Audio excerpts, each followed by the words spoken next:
Local time and standard time इस chapter में आपको टाइम के बारे में पढ़ना है। ठीक है। अभी आज अगर हमको कोई भी काम करना है तो हमको उसके लिए क्या ज़रूरत लगती है कि हम कैसे टाइम पर वो काम करें। हमारे जो भी काम है, हमारा जो भी डेली रूटीन है, तो उसके लिए हमको एक टाइम डिसाइड करना पड़ता है ना, कि हम सुबह में इतने बजे उठेंगे, हम जो है सो उसके बाद में इतने बजे तक फ्रेश अप होंगे, हमको इतने बजे स्कूल जाना है, फिर स्कूल से ठीक इतने बजे हम वापस आएंगे, फिर हमको शाम के एक टाइम पर जो है खेलने के लिए जाना है, फिर हमको शाम का एक टाइम हम फिक्स करते हैं कि हम ट्यूशन जाएं या फिर हम घर पे स्टडीज़ करें, होमवर्क करें, इस तरीके से। और फिर रात का एक टाइम हमारा फिक्स होता है जहाँ पर हम खाना खा के सो जाते हैं, है ना। वैसे बच्चों का भी एक टाइम होता है, वैसे पेरेंट्स का भी एक टाइम होता है। तो अपने दिन भर के सारे कामों को करने के लिए हम क्या करते हैं, हम टाइम डिसाइड करते हैं। और इस टाइम को देखने के लिए हम अभी आजकल तो हमारे पास बहुत सारे चीज़ें हैं, जैसे कि क्लॉक्स हैं, वॉचेज़ हैं, मोबाइल पे टाइम देखने मिलता है हमको, और इसके अलावा जो है कैलेंडर है डेट्स के लिए। तो इस तरीके से एक स्पेसिफिक टाइम जो हमारा हमको चाहिए, ये काम हमारा इस टाइम पर होना चाहिए, उसके लिए आज हमारे पास बहुत सारे साधन हैं। लेकिन हम शुरुआत करते हैं कि हमने ये कैसे डिसाइड किया। अब हम ज्योग्राफी पढ़ रहे हैं ना, हमको पता होना चाहिए कि इसके पीछे क्या ज्योग्राफिकल रीज़न है, कैसे टाइम जो है वो डिसाइड किया गया। आज इस पूरे लेसन में हम अपने एरिया का, अपने जगह का लोकल टाइम और स्टैंडर्ड टाइम कैसे फिक्स किया गया है वो पढ़ेंगे। ठीक है। ये देखो बच्चों, अब जैसे कि हम सुबह उठते हैं, फ्रेश अप होते हैं, ब्रेकफास्ट करते हैं, स्कूल जाते हैं, स्कूल से फिर हम घर लौटते हैं, घर लौटकर फिर खेलने जाते हैं, है ना। और फिर जो है रात में डिनर करते हैं, ब्रश करते हैं और फिर सो जाते हैं। चल रहा है, ये कैसे डिसाइड किया गया है, ये कैसे चल रहा है, इसका क्या हिसाब किताब है, वही आज हमको इस लेसन में पढ़ना है।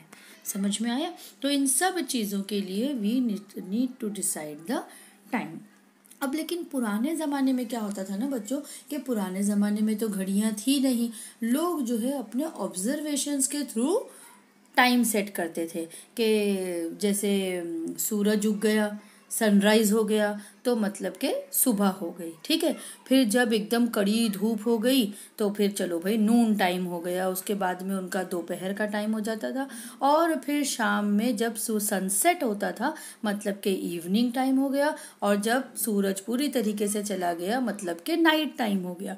तो इस तरीके से पुराने ज़माने में ना लोग अपने ऑब्जर्वेशंस के थ्रू डे टाइम जो है वो डिसाइड करते थे, कि इस तरीके से सनराइज से लेकर सनसेट तक पूरा जो है वो डे टाइम है, और सनसेट से लेकर नेक्स्ट सनराइज तक वो नाइट टाइम है। इस तरीके से डे टाइम और नाइट टाइम ये दोनों मिलाकर कंप्लीट एक होल डे बन जाता है। करेक्ट। देखो कैसे, अब जैसे सनराइज हुआ है ना, सनराइज से सनसेट तक ईस्ट में सनराइज हुआ, वेस्ट में सनसेट हो गया, ये पूरा डे टाइम हो गया।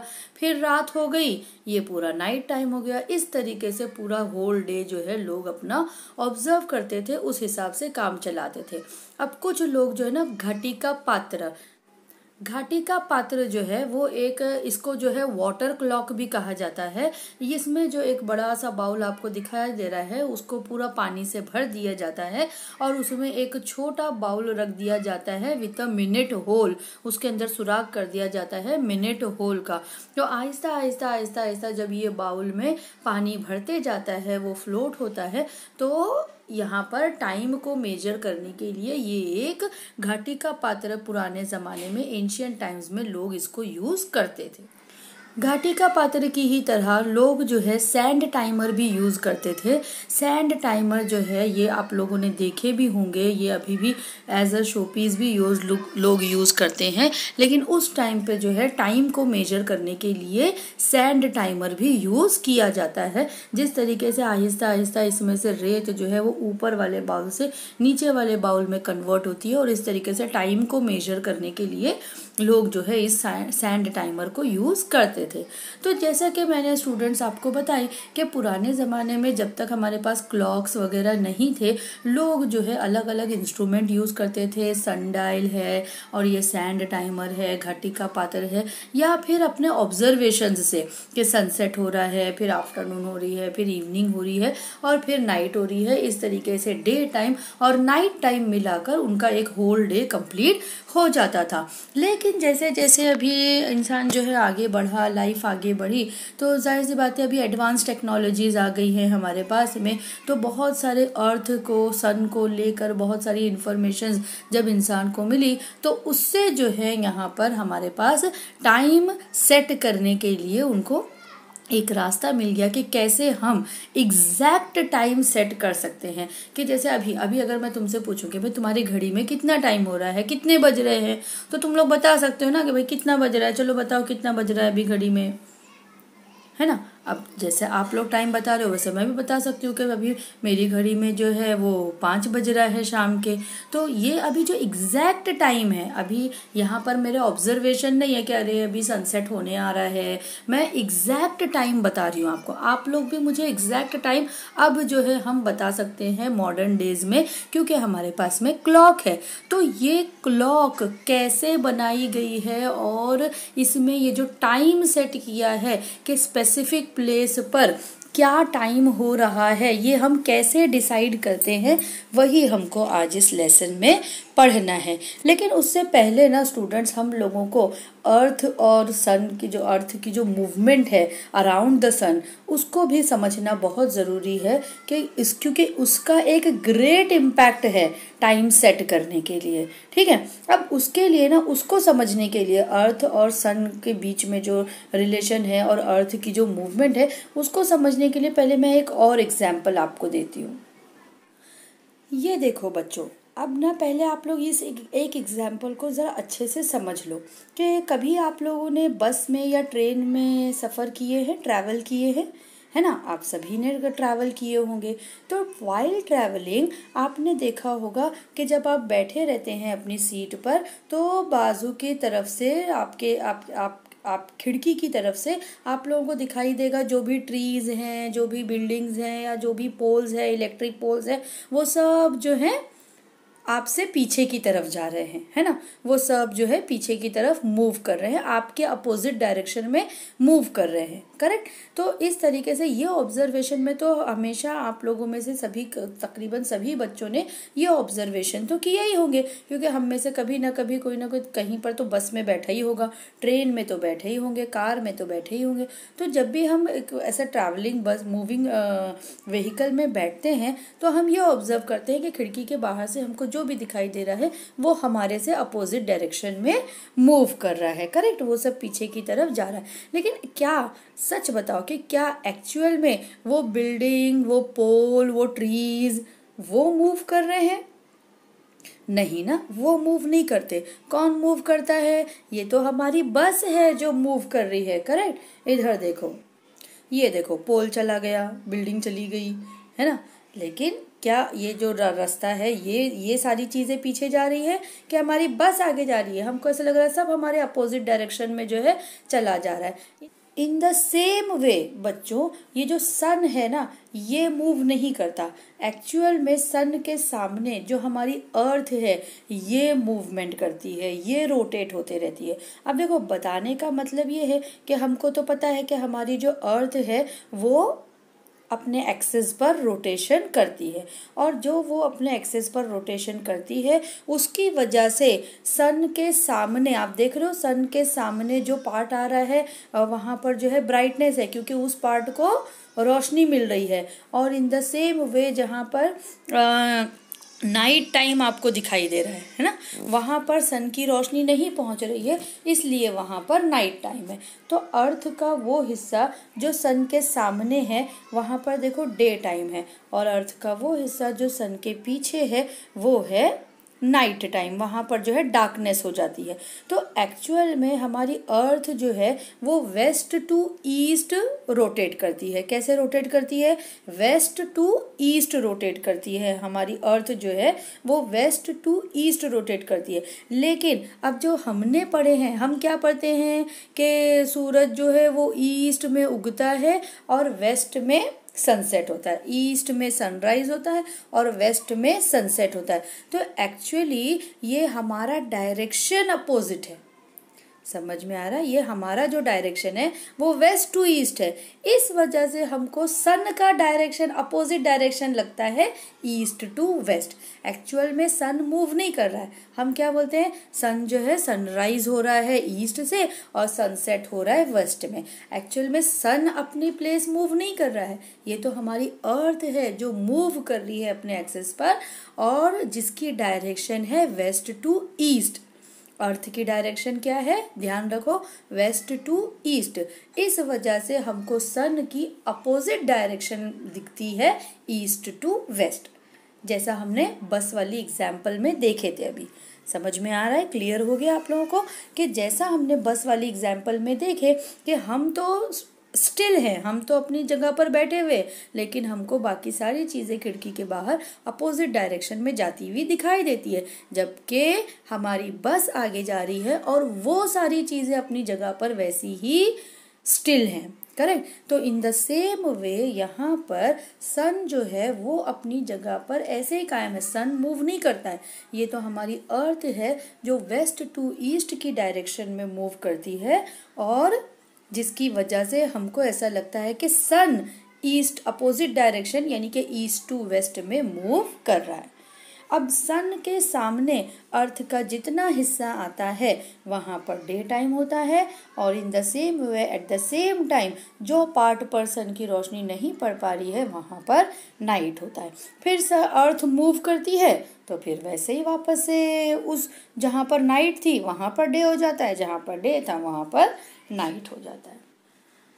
एक्चुअल में अर्थ की पोजीशन जो अलग अलग चेंज होते रहती है उसके रोटेशन की वजह से, उससे हमको ऐसा लगता है कि सन की जो है अलग अलग पोजीशन चेंज होती है। तो सनराइज से लेकर सनसेट तक सन की जो पोजीशन चेंज हो रही है उसकी वजह से जो भी ऑब्जेक्ट अर्थ पे हैं उनके जो शैडोज पड़ते हैं, आपने कभी ऑब्जर्व किए शैडोज को? तो उन शैडोज में भी फर्क आ जाता है। कभी हमारा शैडो बहुत ग्रेटर हो जाता है, कभी हमारा शैडो जो है वो शॉर्टेस्ट हो जाता है। तो ये ना हमको ऑब्जर्व करने की जरूरत है। ये देखो एक पोल है, करेक्ट?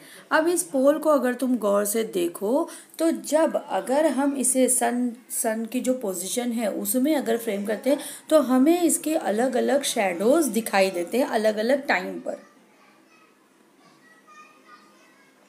सी हियर, सन की पोजीशन चेंज हो रही है तो शैडो की भी लेंथ चेंज हो रही है। इन द सेम वे कि देखो जब मॉर्निंग होती है ईस्ट में तो शैडो देखो अपोजिट डायरेक्शन में 8 AM मॉर्निंग में कितना लॉन्गेस्ट है, करेक्ट? लेकिन तभी जब सूरज बिल्कुल सीधा 12 बजे 12 PM नून पर जब बिल्कुल सीधा होता है तो शैडो शॉर्टेस्ट हो जाती है, करेक्ट? फिर बाद में जब सन मूव करता है और वेस्ट में आता है तो फिर जो है शैडो अगेन इंक्रीज होते जाती है और इवनिंग में अगेन लॉन्गेस्ट हो जाती है। ठीक है? तो यहाँ पे हमने जो शैडो को मेजर किए हैं उसके हिसाब से हमको समझ में आ रहा है कि मॉर्निंग और इवनिंग टाइम में जो है शैडो लॉन्गेस्ट है और नून टाइम में जो है शैडो शॉर्टेस्ट है। तो इस तरीके से कई दफ़ा शैडो ऑब्जर्व करके भी हम ये तय कर सकते हैं कि what is the time at a place. Noon अगर शैडो शॉर्टेस्ट है मतलब नून टाइम हो रहा है, अगर सनराइज हुआ है एंड शैडो लॉन्गेस्ट है मतलब कि मॉर्निंग टाइम हो रहा है, अगर सनसेट हुआ है इवनिंग टाइम है शैडो लॉन्गेस्ट है तब भी हम समझ सकते हैं कि इवनिंग टाइम हुआ है, करेक्ट? इस तरीके से शैडो को देख कर भी हमको समझ में आ जाता है कि व्हाट इज़ द टाइम। देखो ये है हमारी अर्थ, और अर्थ पर ये जो वर्टिकल लाइंस आप लोगों को दिखाई दे रही हैं ये वर्टिकल लाइंस है हमारे लॉन्गिट्यूड्स। लॉन्गिट्यूड्स जो कि हर 1 डिग्री पर ड्रॉ किए गए हैं और टोटल 360 डिग्री लॉन्गिट्यूड्स जो है इस अर्थ पर इमेजिनरी वर्टिकल लाइंस जो ड्रॉ की गई है उन्हें लॉन्गिट्यूड्स कहा जाता है, जो हर एक 0 डिग्री से 360 डिग्री तक जो है एक एक डिग्री के इंटरवल पर अलग अलग लॉन्गिट्यूड्स बनाए गए हैं। अब ये लॉन्गिट्यूड्स ना, ये जो एक लॉन्गिट्यूड हमारे अर्थ को फेस करता, सन को फेस करता है, एक लॉन्गिट्यूड जो सन को फेस करता है, तो वहाँ का लोकल टाइम एक जैसा है एज्यूम किया जाता है।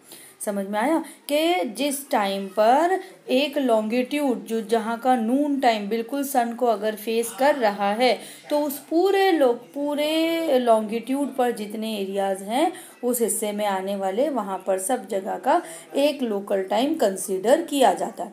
यानी कि local time of a place, जो भी लोकल टाइम है वो जो है उस एरिया के लॉन्गिट्यूड पर डिपेंड करता है कि कौन से लॉन्गिट्यूड से वो एरिया गुजर रहा है। अगर जब वो लॉन्गिट्यूड बिल्कुल सन को फेस करता है और वहाँ पर नून टाइम होता है, तो दैट टाइम जो है उस एरिया का लोकल टाइम हो जाता है। समझ में आया? यानी कि एक लॉन्गिट्यूड पर जो भी टाइम चल रहा है वो उस एरिया का लोकल टाइम एज्यूम किया जाता है।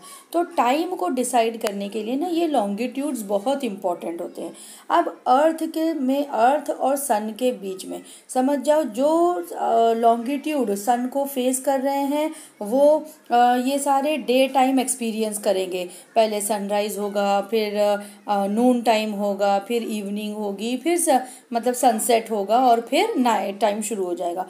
वैसे ही इन द सेम वे जो सन को फेस नहीं कर रहे हैं वहां पर जो है नाइट टाइम होगा, वो डार्कनेस फेस करेंगे।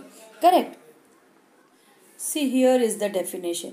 The time of a place as decided by the location of the sun in the sky is known as its local time. कि किसी भी जगह का जो टाइम है अगर वो सन की लोकेशन के हिसाब से डिसाइड किया जाता है तो it is known as its local time. समझ में आया? नॉर्थ पोल से साउथ पोल तक लेकर एक लॉन्गिट्यूड पर सन की लोकेशन को लेकर जो भी टाइम डिसाइड किया जाएगा that is called the local time of a place.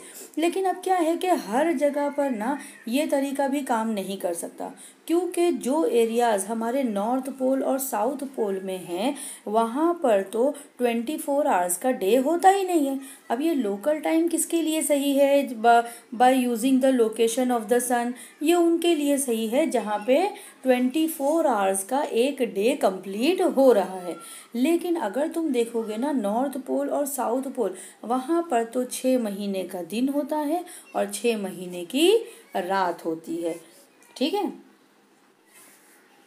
See here, यहाँ पे जो रीजन्स सर्कल्स पर नॉर्थ पोल और साउथ पोल के हिस्से में आते हैं, देखो दिखाई दे रहा होगा आप लोगों को, नॉर्थ पोल और साउथ पोल जो सर्कल पोलार सर्कल्स हैं वहाँ पर 6 महीने का दिन होता है और 6 महीने की रात होती है। तो ऐसी जगहों पर ना सनराइज और सनसेट का टाइम बताने के लिए हमको जो है डेट कंसीडर करनी पड़ती है। तो ऐसी जगहों पर ना जो हम शैडो को देखकर अपना दिन भर का जो टाइम सेट कर रहे थे वो पॉसिबल ही नहीं है। हम यहाँ पर शैडो को देखकर नून टाइम बता ही नहीं सकते। समझ में आ रहा है? क्योंकि यहाँ पर नून टाइम जो है वो सिर्फ 1-2 घंटे का नहीं हो रहा है, वो काफ़ी दिनों के लिए हो रहा है। तो इसलिए यहाँ पर शैडो को टाइम के लिए कंसीडर नहीं किया जा सकता। जैसे हमने देखे ना कि local time of a place हमने सन की जो पोजीशन है उसके हिसाब से सेट किए, लेकिन अब ऐसी जगहों पर तो हम फिर ये लोकल टाइम यूज़ ही नहीं कर सकते। तो फिर क्या किया जाए? उसके लिए हम यूज़ करते हैं हमारे अर्थ पर जो इमेजिनरी लाइंस, जो लॉन्गिट्यूड्स हमने बनाए हैं, उन लाइंस को हम यूज़ करते हैं टाइम को सेट करने के लिए।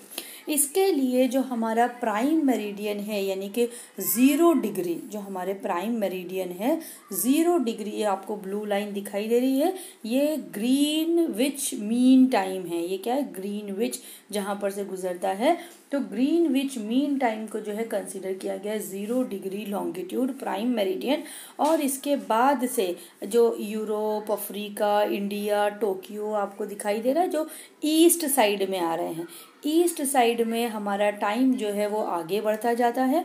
और इस ब्लू लाइन के वेस्ट साइड में जहाँ पे आपको नॉर्थ अमेरिका, साउथ अमेरिका दिखाई दे रहा है, वेस्ट साइड में आपका टाइम जो है वो पीछे होता जाता है। जैसे अब अगर ये जो तुम्हारी ग्रीनविच की लाइन है जो 0 डिग्री प्राइम मेरिडियन है, अब हर एक देखो यहाँ पर जितने भी लॉन्गिट्यूड्स तुमको दिखाई दे रहे हैं उससे एक एक घंटा तुम्हारा टाइम जो है वो बढ़ता जाएगा।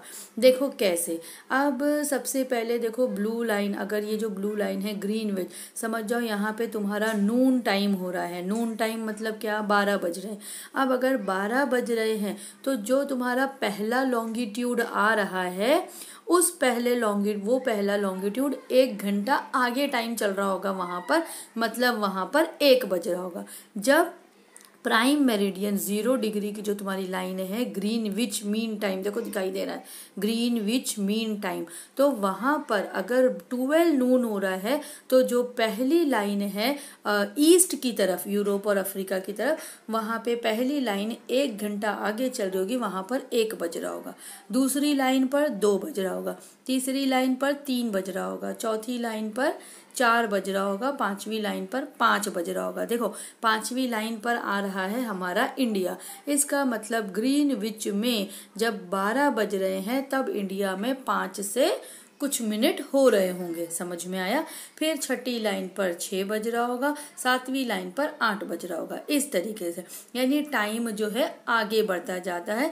अगर 0 डिग्री प्राइम मेरिडियन पर नून टाइम है तो नून टाइम मतलब क्या, 12 बज रहे हैं, दोपहर के 12 बज रहे हैं, दोपहर के 12 बज रहे हैं, ठीक है। अब लेकिन अगर तुम वेस्ट में जाते हो तो वेस्ट में ना टाइम घटता जाता है। वेस्ट की तरफ अगर तुम जाओगे तो यानी कि देखो अमेरिका है, साउथ अमेरिका है, अटलांटिक ओशियन वहाँ पर लिखा हुआ है। अगर इस तरफ में तुम आगे बढ़ रहे हो ना, तो अगर ग्रीनविच यानी कि जो 0 डिग्री प्राइम मेरिडियन है, ये ब्लू लाइन, देखो मैं बार बार बोल रही हूँ 0 डिग्री प्राइम मेरिडियन जो तुम्हारी ब्लू लाइन है, अगर वहां पे दोपहर के 12 बज रहे हैं तो वेस्ट में जो पहला लॉन्गिट्यूड पड़ेगा वहां पर बज रहे होंगे 11 यानी सुबह के 11, दूसरी लाइन पर पड़ेगा 10 यानी सुबह के 10, तीसरी लाइन पर पड़ेगा 9, चौथी लाइन पर पड़ेगा 8 बजे, पांचवी लाइन पर। इस तरीके से वेस्ट में जो है टाइम पीछे होते जाता है और ईस्ट में जो है टाइम आगे बढ़ता जाता है। तो ये जो है तरीका है लॉन्गिट्यूड्स से अपने एरिया का टाइम सेट करने का कि एग्जैक्ट टाइम क्या होता है। और ये सब एग्जैक्ट टाइमिंग में ना हमारा जो प्राइम मेरिडियन है 0 डिग्री का ग्रीनविच मीन टाइम जो है ये हमारे लिए मोस्ट इम्पॉर्टेंट है, क्योंकि इसी के हिसाब से कि जब यहाँ पर 12 नून हो रहा है तो उसी के हिसाब से बाकी सारे लॉन्गिट्यूड्स के टाइम जो है वो डिसाइड किए जाते हैं। अब ज़रा ये लॉन्गिट्यूड्स को भी हम अच्छे से समझ लेते हैं कैसा है। अब ज़रा ये एक एग्जाम्पल देख लो कि जैसे अभी इंडिया एक इतना बड़ा देश है, अब इंडिया में जो है 2 लॉन्गिट्यूड्स हैं हमारे पास में, एक है 68 डिग्री 7 मिनट ईस्ट और दूसरा है 97 डिग्री 25 मिनट ईस्ट। इस तरीके से 2 लॉन्गिट्यूड्स के बीच में इंडिया है। अब इंडिया एक बहुत बड़ी कंट्री है, छोटी सी तो कंट्री है नहीं। अब अगर मुंबई में समझ जाओ, मुंबई में जो है दोपहर के 12 बज रहे हैं अगर, तो फिर कोलकाता में क्या टाइम हो रहा होगा, ठीक है। कोलकाता में उस वक्त क्या टाइम हो रहा होगा ये हमको समझना ज़रूरी है, क्योंकि यहाँ पर ये एक बहुत बड़ी कंट्री है। यहाँ पे अगर मैं ये लॉन्गिट्यूड के हिसाब से चलूँ, जैसा कि मैंने आपको बताई कि एक एक घंटा का टाइम का फ़र्क होता जाता है, तो अगर मुंबई पहले लॉन्गिट्यूड पर है तो जाहिर सी बात है दूसरे लॉन्गिट्यूड में 1 घंटा आगे टाइम बढ़ जाएगा। कोलकाता अगर उसके आगे है तो अगर मुंबई में 3 बज रहे हैं तो कोलकाता में 4 बज रहा होगा, मुंबई में 12 बज रहे हैं तो कोलकाता में 1 बज रहा होगा या 1:30 बज रहा होगा, तो इस तरीके से 1 घंटे के ऊपर का टाइम कोलकाता क्योंकि दूसरे मेरिडियन, दूसरे लॉन्गिट्यूड के आगे है। तो कोलकाता जो है वो इंडिया के बिल्कुल ईस्ट में है और मुंबई जो है वो वेस्ट में है टोटली। तो इस तरीके से दोनों का टाइम डिफर हो जाएगा। लेकिन एक ही कंट्री में रहते हुए अगर हम अलग अलग टाइम जोन यूज करें तो फिर हमारे लिए बहुत ज़्यादा मुश्किल हो जाती है ना। तो अब बहुत सारे कन्फ्यूजन हो जाएंगे। अब मुंबई में से कोई फ़ोन कर रहा है कोलकाता को 1 बजे के टाइम पे और वहाँ पर कोलकाता वाले बोले नहीं भैया यहाँ पर तो 2 बज रहा है।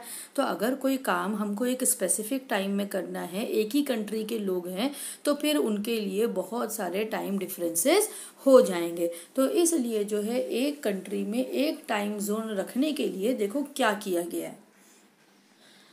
ये देखो इस तरीके से हमारी अर्थ को जो है वो लॉन्गिट्यूड्स में, इमेजिनरी लाइंस में डिवाइड करके हमारा जो है लोकल टाइम सेट किया गया है। उसके लिए ये किया गया है कि एक जो लॉन्गिट्यूडनल डिफरेंस है उस हिस्से में जो भी एरियाज आते हैं, जैसे अभी देखो यहाँ पर येलो शेड से आपको जो है बताया गया है कि 2 लॉन्गिट्यूड के बीच में जो पार्ट आ रहा है, तो जो भी एरिया उस हिस्से में आ रहा है वो सब एक ही लोकल टाइम फेस करेंगे ताकि उनको डिफ़िकल्टी ना हो। तो एक लॉन्गिट्यूडनल डिफरेंसेस के बीच में, 1 से 2 के बीच में जितने भी पार्ट ऑफ एरियाज आ रहे हैं वो सब के सब एक ही टाइम जोन शेयर करेंगे। समझ में आया? लेकिन अब क्या हो अगर कोई एरिया बहुत बड़े हिस्से में आता हो जहाँ पे 2 से ज़्यादा लॉन्गिट्यूड पर वो एरिया डिपेंड करता हो। जैसे अभी देखो अफ्रीका है, चाइना है, ऐसे और बड़े बड़े एरियाज हैं। अगर वो 2 से ज़्यादा लॉन्गिट्यूड पर बेस्ड हैं तो फिर वहाँ पर वो लोग कैसे टाइम सेट करेंगे। जो अर्थ है वो टोटल 24 आवर्स लेती है टू कंप्लीट 1 रोटेशन। एक रोटेशन कंप्लीट करने के लिए हमारी अर्थ को कितना लगता है? 24 आवर्स, 24 घंटे। एक रोटेशन का मतलब होता है how many longitudes in degree? 360 degree. कितने डिग्री? 360 डिग्री। 360 डिग्रीज जो है लगते हैं टू कंप्लीट 1 रोटेशन। अब 24 आवर्स में 360 डिग्री, तो 1 आवर में हाउ मैनी डिग्रीज? तो उसके लिए 24 आवर्स को 360 से डिवाइड करेंगे तो हमको पता चलेगा कि 1 घंटे में कितने डिग्री अर्थ रोटेट करती है। ठीक है, 24 घंटे में अगर 360 डिग्री रोटेशन कंप्लीट होती है तो फिर 1 घंटे में कितने डिग्रीज वो रोटेट कर पाएगी, कितने डिग्रीज वो आगे बढ़ पाएगी। अब अगर हम 24 से इसको डिवाइड करते हैं तो हमको पता चलता है 15 डिग्रीज। अब अगर 1 घंटे में हमारी अर्थ 15 डिग्रीज पार कर लेती है तो 1 घंटे का मतलब क्या होता है? 60 मिनट्स। 1 घंटे का मतलब होता है 60 मिनट। इसका मतलब 1 डिग्री, 15 डिग्रीज कवर करने के लिए 60 मिनट्स, तो फिर 1 डिग्री कवर करने के लिए हमारी अर्थ को 4 मिनट्स लगते हैं। How many minutes? 4 minutes. 1 degree cover करने के लिए 4 मिनट्स लग जाते हैं। ये बात ध्यान में रखो कि 24 आवर्स में 360 डिग्रीज कंप्लीट करते हैं, तो 1 घंटे में कितने डिग्रीज? 15 डिग्रीज। ठीक है, अब 1 आवर मतलब 60 मिनट्स, तो इसलिए 1 घंटे में यानी 60 मिनट्स में 15 डिग्रीज, तो 1 डिग्री में कितना मिनट, कितने मिनट में वो 1 डिग्री कवर करती होगी? 4 मिनट्स। इस तरीके से डिवाइड करके हम पता करते हैं कि 4 मिनट्स लगते हैं 1 डिग्री। यानी कि हमारे जो लॉन्गिट्यूड्स हैं 1-1 डिग्री पर, तो वो 1-1 डिग्री के बीच में 4 मिनट का फर्क है। अगर कोई भी एरिया जो लॉन्गिट्यूड्स के बीच में आता है तो हर एक लॉन्गिट्यूड के बाद 1 डिग्री के, 1 डिग्री के गैप पर, 1-1 डिग्री के गैप पर हर लॉन्गिट्यूड के बीच में 4 मिनट का फर्क होता है। ठीक है। हाँ, तो बच्चों अब तक हमने जितना पढ़े उससे आप लोगों को ये समझ में आ गया होगा कि लॉन्गिट्यूडनल डिफरेंस से हम टाइम जो है कैलकुलेट कर सकते हैं। यानी कि इस कैलकुलेशन में हमारा जो प्राइम मेरिडियन है वो बहुत इम्पॉर्टेंट रोल प्ले करता है। 0 डिग्री प्राइम मेरिडियन के ईस्ट साइड में हमारा टाइम जो है वो आगे बढ़ता जाता है और 0 डिग्री वेस्ट से हमारा जो टाइम है वो पीछे होता जाता है। हर 1 डिग्री के बीच में 4 मिनट का डिफरेंस है, यानी 0 से 1 डिग्री लॉन्गिट्यूड के बीच में 4 मिनट्स का डिफरेंस है, 1 से 2 डिग्री लॉन्गिट्यूड के बीच में 4 मिनट्स का डिफरेंस है, 2 से 3 लॉन्गिट्यूड के बीच में 4 मिनट्स का डिफरेंस है। तो इस तरीके से 0 से 15 डिग्री लॉन्गिट्यूड्स के बीच में टोटल 1 घंटे का फर्क हो जाता है, 1 आवर का टाइम डिफरेंस हो जाता है। तो इस तरीके से हमारे जो लॉन्गिट्यूड्स हैं उनको डिवाइड किया गया है। और अब अगर हमारे पास कोई भी 2 लॉन्गिट्यूडनल डिफरेंसेस आ जाते हैं तो हम उन 2 एरियाज के बीच में कितने टाइम का डिफरेंस है और अगर एक एरिया में कितना बजा है तो दूसरे एरिया में उस वक्त क्या टाइम हो रहा होगा, ये हम कैलकुलेट कर सकते हैं। ठीक है, यहाँ तक अब आप लोगों को समझ में आ गया होगा। अब आपकी बुक में 2 एग्जाम्पल्स भी दी गई हैं कैलकुलेट करने के लिए, टाइम डिफरेंसेस कैलकुलेट करने के लिए, वो हम देख लेते हैं। ये देखिए, आपका पहला क्वेश्चन है, Mashhad a town in Iran, यानी ईरान में एक टाउन है माशाड़ करके, is located on the 60 degree east longitude, जो कि 60 डिग्री ईस्ट लॉन्गिट्यूड पर लोकेटेड है। When it is 12 noon at Greenwich, Greenwich कहाँ से गुजरता, ग्रीनविच पर से क्या गुजरता है, 0 डिग्री प्राइम मेरिडियन। समझ में आया? तो अगर वहां पर 12 नून हो रहा है तो calculate the local time of Mashhad. तो फिर माशाड़ में लोकल टाइम क्या है ये हमको बताने बोल रहा है। देखो, क्वेश्चन का मतलब ध्यान से समझो कि माशाड़ ईरान का एक टाउन है जो कि 60 डिग्री ईस्ट लॉन्गिट्यूड पर है और ग्रीनविच जहां पे 12 नून हो रहा है, तो फिर माशाड़ में उस वक्त क्या टाइम हो रहा होगा। तो इसको देखो कैसे सॉल्व किया जा सकता है। तो ये देखो सोल्यूशन है यहाँ पर। अब हमको ये पता होना चाहिए कि प्राइम मेरिडियन से ईस्ट की तरफ जब कोई प्लेस लोकेट होगा तो फिर हर 1 डिग्री लॉन्गिट्यूड पर 4 मिनट्स टाइम इंक्रीज होता जाएगा। करेक्ट, हर 1 डिग्री जैसा जैसा बढ़ते जाएगा 4-4 मिनट टाइम के भी बढ़ते जाएंगे। अब ये ध्यान में रखो कि ग्रीनविच में कितना बज रहा है, 12 नून, दोपहर के 12 बज रहे हैं। अब हमको मालूम क्या करना है कि माशाड़ टाउन इन ईरान जो है वहां पे कितना बज रहा है, जो कि 60 डिग्री ईस्ट लॉन्गिट्यूड पर है। अब देखो यहाँ पर, अब हम मालूम करते हैं कि कैसे टाइम डिफरेंस मालूम किया जाता है, difference in the local time. अब देखो 60 डिग्री ईस्ट यानी 60 डिग्रीज है, टोटल डिग्रीज कितने हैं, 0 से 60 की तरफ जा रहे हैं हम, तो 0 से 60 कितने डिग्रीज हो गए, कितने लॉन्गिट्यूड्स हो गए, 60।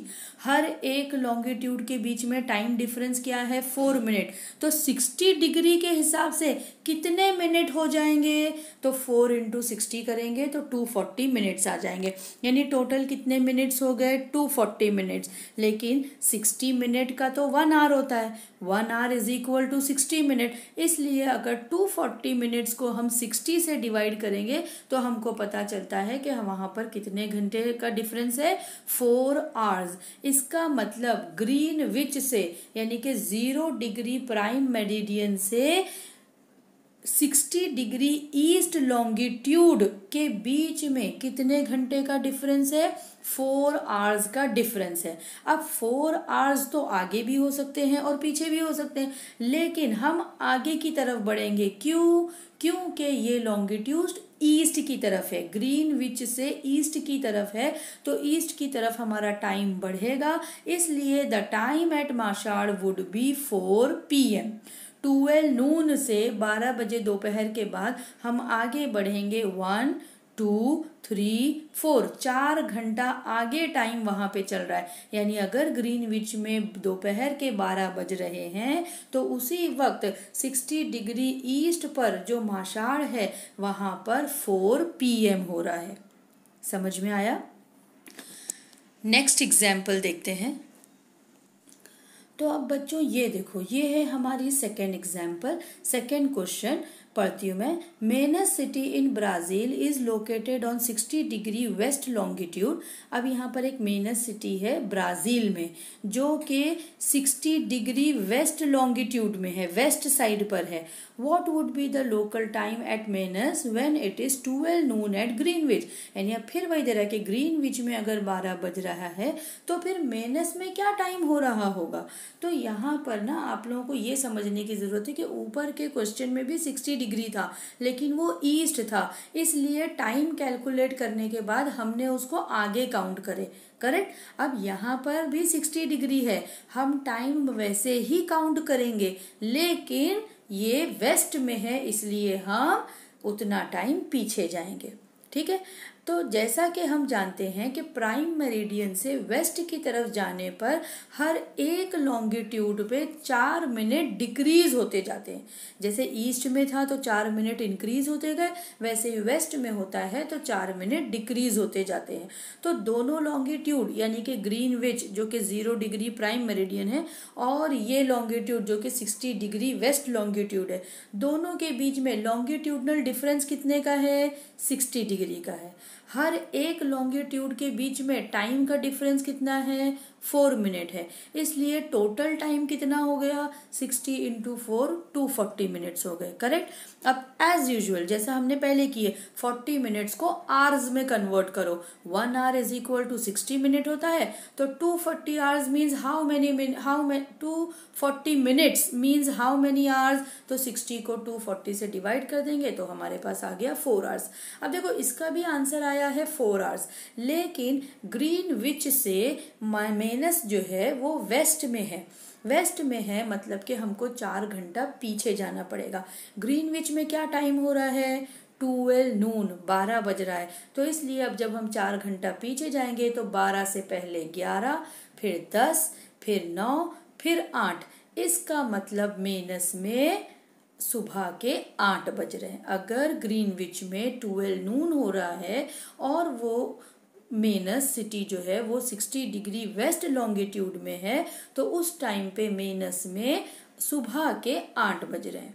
समझ में आ रहा? As Manaus is located to the west of Greenwich, the local time of Manaus is behind of Greenwich time by 4 hours and therefore when it is noon at Greenwich it would be 8 in the morning at मेनस।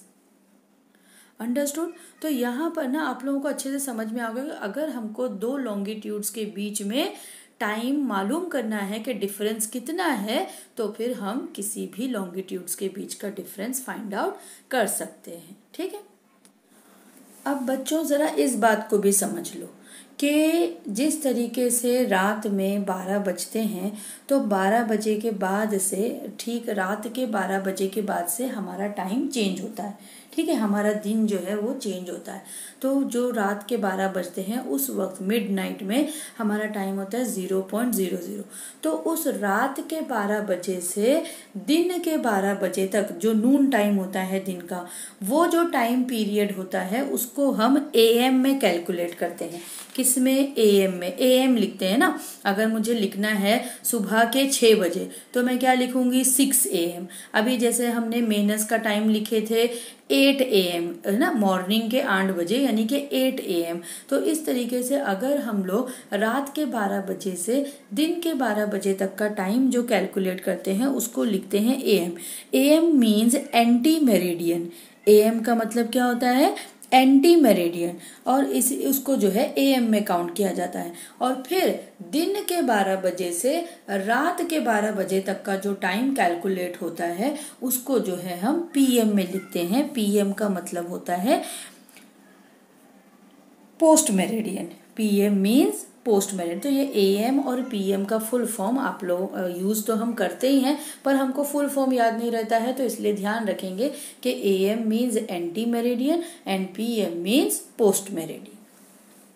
अब देखो बच्चों, ये बात समझ लेना ज़रूरी है कि अगर जैसे एक कंट्री जो अलग अलग लॉन्गिट्यूड्स जिसमें आ रहे हैं, जिसमें एक ही कंट्री में जो है, जैसे अभी इंडिया है, इंडिया में 2 अलग अलग लॉन्गिट्यूड्स हमको दिखाई दे रहे हैं। तो अगर किसी भी कंट्री का जो लॉन्गिट्यूडनल एक्सटेंट है वो 1 घंटा या 1 घंटे से थोड़ा ज़्यादा 1 से 2 घंटे से कम है तो फिर वहाँ पर एक ही टाइम जोन कंसीडर किया जाता है। लेकिन अगर इसी की बजाय अगर कोई ऐसी कंट्री है या ऐसा एरिया है कि जिसमें 2 या 3 या 4 लॉन्गिट्यूडनल एक्सटेंट आ रहे हैं, 2 3 4 घंटे से ज़्यादा का टाइम डिफरेंस आ रहा है, तो फिर वहाँ पर एक ही जगह पर 2 अलग अलग टाइम कंसीडर करना पड़ सकता है। वहाँ पर मोर देन 1 और 2 स्टैंडर्ड टाइम फॉलो किया जा सकता है। ठीक है, अगर 1 या 2 घंटे के अंदर ही है टाइम डिफरेंस लॉन्गिट्यूडनल एक्सटेंट का तो एक ही टाइम कंसीडर किया जाता है, और अगर नहीं ज़्यादा लॉन्गिट्यूडनल एक्सटेंट है और 2 से भी ज़्यादा घंटों का टाइम जोन वहाँ पर लग रहा है तो फिर ज़्यादा टाइम जोन जो है कंसीडर किया जाएगा। More than 1 standard time zone consider किया जाता है ऐसी जगहों पर। अब हम पढ़ते हैं इंडियन स्टैंडर्ड टाइम के बारे में कि अब हमारा भी जो इंडिया है इसमें भी 2 लॉन्गिट्यूड, हमारा इंडिया भी बहुत ही बड़ा एरिया वाला कंट्री है, तो फिर यहाँ पर किस तरीके से टाइम जो है सब सेट किया गया है इसके बारे में पढ़ते हैं। Indian standard time, Indian standard time IST जो है वो डिसाइड किया गया है 82 डिग्री 30 मिनट ईस्ट लॉन्गिट्यूड पर, जो मिर्ज़ापुर से पास होता है। किससे पास होता है? मिर्ज़ापुर से पास होता है 82 डिग्री 30 मिनट ईस्ट लॉन्गिट्यूड पर। तो मिर्ज़ापुर जो कि इलाहाबाद के नज़दीक उत्तर प्रदेश में एक जगह का नाम है, तो उस जगह को जो है इंडियन स्टैंडर्ड टाइम के लिए कंसीडर किया गया है। तो इससे क्या होता है कि ये जो स्टैंडर्ड टाइम है ये क्योंकि हमारे कंट्री के बिल्कुल मिडल से पास हो रहा है, ये जो लॉन्गिट्यूड है मिर्ज़ापुर जो एरिया है वो हमारी कंट्री के बिल्कुल मिडिल से पास हो रहा है, और इसके ईस्ट और वेस्ट दोनों साइड में जो लॉन्गिट्यूडनल एक्सटेंट है वो 1 आवर से ज़्यादा का नहीं है लास्ट टू लास्ट। तो इसलिए जो है पूरी कंट्री में मिर्ज़ापुर का टाइम ही स्टैंडर्ड टाइम कंसीडर किया गया है। इसका मतलब ये कि अगर मिर्ज़ापुर में जिस टाइम पर 12 नून होगा तो वही टाइम पूरे इंडिया में, पूरे इंडिया के हर एक स्टेट में, हर एक जगह पर जो है वही टाइम 12 नून कंसीडर किया जाएगा। यानी मिर्ज़ापुर में जिस टाइम पर, मतलब जब हम लॉन्गिट्यूडनल एक्सटेंट के हिसाब से जो टाइम डिसाइड करते हैं, कैलकुलेट करते हैं, तो जिस टाइम पर मिर्ज़ापुर में जो टाइम हो रहा है वही पूरी कंट्री के लिए डिसाइड किया जाएगा गया है। अब इसके ऊपर ना तुम लोगों को कुछ क्वेश्चन आंसर्स भी दिए गए हैं जो तुम लोगों के लिए करना ज़रूरी है, और वो अक्सर करके पेपर में मैप क्वेश्चंस में तुम लोगों को दिया भी जाता है, तो इसलिए देख लेते हैं ये सारे क्वेश्चंस भी। तो फर्स्ट क्वेश्चन है, considering the longitudinal extent of India, how many longitudes with a difference of 1 degree can be drawn on the map. यानी जो इंडिया का लॉन्गिट्यूडनल एक्सटेंट है, लॉन्गिट्यूडनल एक्सटेंट क्या है इंडिया का, इससे पहले भी हमने देखे थे, ठीक है, जो है 68 डिग्री 7 मिनट ईस्ट से लेकर 97 डिग्री 25 मिनट ईस्ट है, ठीक है। तो ये दोनों के बीच का जो लॉन्गिट्यूडनल डिफरेंस है उसके बीच में कितने 1 डिग्री के कितने लॉन्गिट्यूड्स ड्रॉ किए जा सकते हैं मैप पर, ये पूछा जा रहा है। So the answer is 29 longitudes. अगर 1 डिग्री के हमको लॉन्गिट्यूड्स ड्रॉ करना है मैप पर, तो जो इंडिया का लॉन्गिट्यूडनल एक्सटेंट है उसके हिसाब से 29 लॉन्गिट्यूड्स ड्रॉ किए जा सकते हैं। सेकेंड क्वेश्चन है, by how many minutes do 2 consecutive longitudes differ. 2 consecutive longitudes जो है वो कितने मिनट एक दूसरे से डिफर करते हैं, कितने मिनट का फर्क होता है, ये तो हम पढ़ चुके हैं। 4 मिनट्स का फर्क होता है हर लॉन्गिट्यूड के बीच में। थर्ड क्वेश्चन है what is the value of degrees of longitude at Mirzapur. क्या वैल्यू है डिग्रीज की, क्या वैल्यू है मिर्ज़ापुर पर, अभी मैंने बताई ना तुम लोगों को कितनी है, 82 degree 30 minute east. Fourth question है if it is 8 AM at 82 degree 30 minute east what would be the time in their clocks at the following places, Jammu, Madurai, Jaisalmer, Guwahati.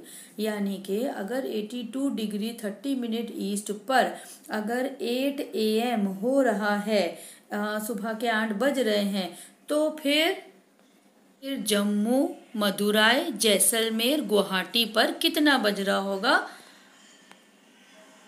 Same 8 AM, क्योंकि मिर्ज़ापुर का जो टाइम है 82 डिग्री 30 मिनट ईस्ट का, वो तो consider किया गया है for the whole country, Indian standard time है। तो पूरी इंडिया में चाहे कितनी भी दूरी पर हो, सब जगह पर एक ही टाइम जो है कंसिडर किया जाएगा। समझ में आया। फिर पूछ रहा है कि why doesn't the standard time differ in these places. अब इतनी दूर होने के बावजूद भी यहाँ पर का स्टैंडर्ड टाइम डिफर क्यों नहीं कर रहा है, अलग अलग क्यों नहीं है, है ना। हमने देखे ना कि हर एक लॉन्गिट्यूडनल डिफरेंस में 4 मिनट का फ़र्क हो जाता है, तो फिर यहाँ पर भी तो टाइम का फ़र्क होना चाहिए था। लेकिन हमने क्या पढ़े इंडियन स्टैंडर्ड टाइम में कि मिर्ज़ापुर को इंडियन स्टैंडर्ड टाइम कंसीडर किया गया है। जो टाइम मिर्ज़ापुर में होगा वही पूरे इंडिया के हर जगह पर होगा। और वो क्यों होगा, क्योंकि मिर्ज़ापुर से जो लॉन्गिट्यूडनल एक्सटेंट है लास्ट तक इंडिया के, वो 1 घंटे से कम का है, 1 घंटे से ज़्यादा का नहीं है। और जिस किसी भी कंट्री में 1 या 2 घंटे से कम का लॉन्गिट्यूडनल एक्सटेंट रहेगा, वहाँ पर एक ही टाइम कंसीडर किया जाएगा। और जहाँ पर 3-4 लॉन्गिट्यूडनल एक्सटेंट घंटों का डिफरेंस होगा, वहाँ पर 2 से 3 से ज़्यादा टाइम जोन हो सकते हैं। तो यहाँ पर आई होप कि आप लोगों को ये चीज़ अच्छे से समझ में आ गई होगी इंडियन स्टैंडर्ड टाइम के बारे में और इसके ये सारे क्वेश्चन आंसर्स। अब हम पढ़ते हैं यूनिवर्सल स्टैंडर्ड टाइम के बारे में। अब जैसा कि हमने देखे कि एक कंट्री के बीच में कन्फ्यूजन्स और प्रॉब्लम्स क्रिएट ना हो, उसके लिए हमने डिसाइड करे कि एक ही टाइम जोन हम किस तरीके से कंसीडर कर सकते हैं। ठीक है, तो हमने अब जैसे इंडिया थी तो इंडिया के लिए इंडियन स्टैंडर्ड टाइम कंसीडर किए। वैसे ही for the international coordination between the countries, अब अलग अलग जो कंट्रीज हैं पूरे वर्ल्ड में, इनके बीच में भी तो टाइम को लेकर कुछ गड़बड़ नहीं होनी चाहिए ना, इनका भी एक तालमेल बना हुआ होना चाहिए। तो उसके लिए हम यूनिवर्सल स्टैंडर्ड टाइम कंसीडर करते हैं। क्या कंसीडर करते हैं, यूनिवर्सल स्टैंडर्ड टाइम। तो डिफरेंट कंट्रीज जो है उनके बीच में कोऑर्डिनेशन बनाए रखने के लिए, इंटरनेशनल कोऑर्डिनेशन बनाने के लिए हम यूनिवर्सल स्टैंडर्ड टाइम कंसीडर करते हैं। देखते हैं कैसे। अभी हम पढ़ते हैं यूनिवर्सल स्टैंडर्ड टाइम। ये देखो, जिस तरीके से इंडिया के लिए हम लोगों ने मिर्ज़ापुर को सिलेक्ट किए थे कि वहाँ का टाइम जोन जो है वो सब जगह के लिए कंसीडर किया जाएगा, वैसे ही यूनिवर्सल कोऑर्डिनेशन के लिए, इंटरनेशनल कोऑर्डिनेशन के लिए यूनिवर्सल स्टैंडर्ड टाइम जो है वो कैसे कंसीडर किया जाता है, एट ग्रीनविच मीन टाइम। देखो शुरू से मैं बता रही हूँ, जो 0 डिग्री प्राइम मेरिडियन है वो ग्रीनविच से होके गुजरता है, तो उसे हम कहते हैं ग्रीनविच मीन टाइम। तो ग्रीनविच मीन टाइम जहाँ पर जो इंग्लैंड से होके गुजरता है, तो इंग्लैंड को जो है माना जाता है, कंसिडर किया जाता है इंटरनेशनल स्टैंडर्ड टाइम। इंग्लैंड को जो है वो कंसीडर किया, इंग्लैंड का जो टाइम है, जो भी टाइम इंग्लैंड में होगा वो जो है इंटरनेशनल स्टैंडर्ड टाइम के लिए कंसीडर किया जाता है। अब जैसे कि अब उसके हिसाब से, यानी कि जो इंग्लैंड का टाइमिंग होगा उसके हिसाब से दूसरी कंट्रीज का ईस्ट और वेस्ट का टाइम जो है कैलकुलेट किया जाएगा उनके लॉन्गिट्यूडनल एक्सटेंट के हिसाब से। तो according to with the reference to GMT, अगर समझ लो इंडियन स्टैंडर्ड टाइम जो है वो 5 hours 30 minutes अहेड है GMT से, ग्रीनविच मीन टाइम से हमारा जो इंडिया का टाइम है वो 5 hours 30 minutes आगे चल रहा है। अगर ग्रीनविच में 12 बज रहा है, ठीक है, 12 नून हो रहा है, तो इट मीन्स इंडिया में कितना हो रहा है, 5:30 हो रहे हैं, यानी कि 5:30 PM हो रहा है। समझ में आया? अगर समझ जाओ ग्रीनविच में 5 PM हो रहा है, कितना हो रहा है, 5 PM, तो इंडिया जो कि उससे 5 घंटा 30 मिनट आगे है, इस वजह से इंडिया में उस टाइम पे कितना बज रहा होगा, 10:30 PM। समझ में आया? तो इस तरीके से हम टाइम कैलकुलेट कर सकते हैं किसी भी कंट्री का फॉर द इंटरनेशनल कोऑर्डिनेशन। तो ये जो है यूनिवर्सल स्टैंडर्ड टाइम है, जिसकी वजह से सभी कंट्रीज के जो टाइम है वो समझने में आसानी होती है। ठीक है,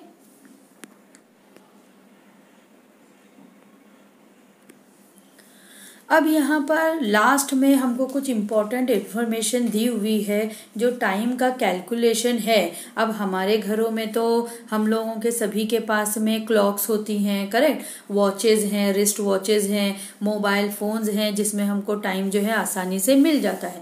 लेकिन इंटरनेशनल लेवल पर जब ये जो टाइम बनाने का, टाइम को सेट करने का जो काम है, जो बड़ी बड़ी घड़ियाँ वगैरह बनाने के काम करती हैं, तो नेशनल लेवल पर, इंटरनेशनल लेवल पर national institute of standard and technology यानी NIST ये जो है एक इंस्टीट्यूट है। कहाँ पर है ये? यूनाइटेड स्टेट्स ऑफ अमेरिका में है। ये कहाँ पर है? यूनाइटेड स्टेट्स ऑफ अमेरिका में है। तो ये जो है वर्ल्ड की मोस्ट एक्यूरेट क्लॉक्स बनाने का काम करती हैं। समझ में आया? और ये जो क्लॉक्स है ना, ये 20 मिलियन ईयर्स में एक बार इनको जो है 1 सेकेंड के लिए इन क्लॉक्स को 1 मिनट ऐड या 1 मिनट सब्ट्रैक्ट करने की, एडजस्ट करने की ज़रूरत पड़ती है। अदरवाइज इतनी एक्यूरेट कई सालों के लिए ये क्लॉक्स जो है वो होती हैं।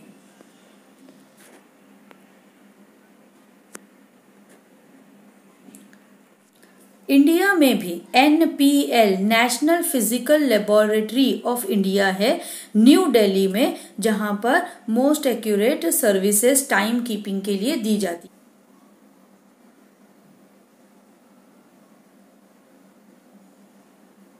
है। At the end of the lesson हमको दिया गया है जंतर मंतर एस्ट्रोनॉमिकल ऑब्जर्वेटरीज के बारे में दिया गया है, जो कि Maharaja Sawai Jai Singh to the king of Jaipur Rajasthan, उन्होंने, जो कि एक बहुत ही ग्रेट एस्ट्रोनॉमर भी थे, मैथमेटिशियन भी थे, आर्किटेक्ट भी थे, तो इन्होंने ये बनाई थी। तो इन्होंने 5 एस्ट्रोनॉमिकल ऑब्जर्वेशंस बनाई थी। एक तो उज्जैन में, वाराणसी में, जयपुर में, दिल्ली में और मथुरा में, जिसमें से अभी जो मथुरा की है वो तो एग्जिस्ट नहीं करती है, बाकी सब देखने के लिए अवेलेबल है। ये जो है इतनी एक्यूरेट होती हैं, इसकी वजह जंतर मंतर में सिर्फ एक हाउस सनडायल ही नहीं है, बल्कि कंप्लीट एस्ट्रोनॉमिकल ऑब्जर्वेटरीज हैं, क्योंकि यहाँ पर से स्काई को भी ऑब्जर्व किया जा सकता है। इन इंस्ट्रूमेंट की मदद से जो है एस्ट्रोनॉमिकल ऑब्जर्वेशन करना भी मुमकिन था। तो अब जो है, क्योंकि हमारे पास अब मॉडर्न बहुत सारे इंस्ट्रूमेंट्स आ चुके हैं, तो इस वजह से ये अब सिर्फ एक कल्चरल हेरिटेज बन चुकी हैं, वरना इनकी मदद से शैडोज की वजह से हम लोग कंप्लीट, मतलब सेकेंड्स का भी हिसाब रख सकते थे, सेकंड्स को भी काउंट कर सकते थे। इतनी मतलब एक्यूरेट उन्होंने ये ऑब्जर्वेटरीज बनाई थी। ओके स्टूडेंट्स, तो यहाँ पे हमारा ये जो लेसन है ये कंप्लीट हो जाता है। अब आप लोगों ने देखे होंगे कि ये जो लेसन है मैंने टेक्स्ट बुक का पेज सामने रख कर आप लोगों को नहीं समझाई हूँ। मैंने टोटली जो है ये जो वीडियो था, क्योंकि मुझे लगा कि अगर मैं सिर्फ टेक्स्ट बुक का पेज आप लोगों के सामने रखूँगी तो शायद आप लोगों को अच्छे से उतना समझ में नहीं आएगा। जैसे अगर मैं लॉन्गिट्यूड्स की बात कर रही हूँ तो अभी कितने बच्चों को तो यही पता नहीं होगा कि भाई लॉन्गिट्यूड्स है क्या। तो एक्चुअली अब असल में आप ये पिक्चर्स देखने के बाद हमारे सामने जब इमेजेस आ जाती हैं तो हमको जो है मोर क्लियरली समझ में आता है। तो इस तरीके से मैंने अपनी तरफ से कोशिश की हूँ कि मैं आप लोगों को अच्छे से अच्छा समझा सकूँ।